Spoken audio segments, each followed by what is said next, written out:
Hello everybody, I am Pet Officer Light and I'm here to help you become FMF qualified. This is a series of audio recordings containing ditties, acronyms, tips, and tricks to help remember the information in the book. This is by no means all the information you need to know, but should provide a good baseline of knowledge for your FMF qualification. Just be aware that everything and anything in the book is questionable during your boards. With that being said, let's begin.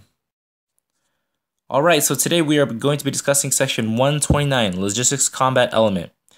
Now, the first section deals with the definition of LCE, which is a logistics combat element, which is a task organized to provide the full range of combat service support necessary to accomplish the MAGTF mission. Easy enough. Next up, we have combat service support, defined combat service support, and it is defined as the essential capabilities, functions, activities, and tasks necessary to sustain all elements of operating forces in theater at all levels of war on the battlefield. An easy way of remembering all the words in this definition is EC FAT, essential E, capabilities C, functions F, activities, and then tasks T. So combat service support. Alright, so this next section has us defining three separate terms. We have limited technical inspection, which is just an equipment inspection that is limited in scope.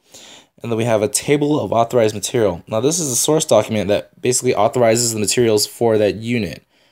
These materials typically include substance, petroleum, oils, and lubricants. And then we have table of equipment. This is a document listing all the equipment which that unit is required to possess and maintain in order to accomplish its mission.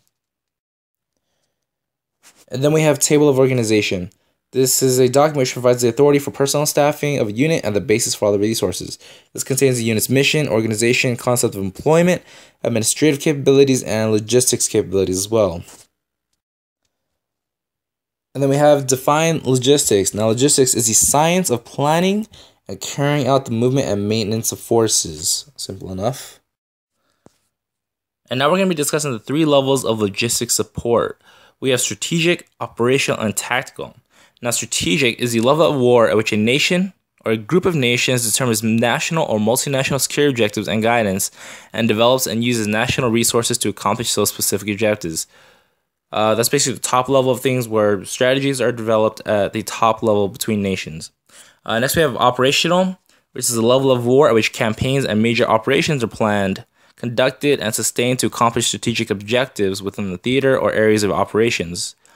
And then lastly we have tactical, which is the level of war at which battles and engagements are planned and executed to accomplish military objectives assigned to tactical units or task forces. And the next section has us stating the 6 functional areas of tactical logistics. Those 6 areas being supply, maintenance, transportation, general engineering, health services, and services. Now, an easy ditty we have for this is Staff Sergeant HM, SSGTHM. The first S, supply. The second S, services. G, being general engineering. T, transportation. Health services, which is H, and then maintenance, Staff Sergeant HM. And now we're going to be discussing the 7 principles of logistics support. Those 7 principles are responsiveness, simplicity, economy, flexibility, attainability, sustainability, and survivability. Ditty we have for this is FEARS, which is spelled oddly, but FEARSSS.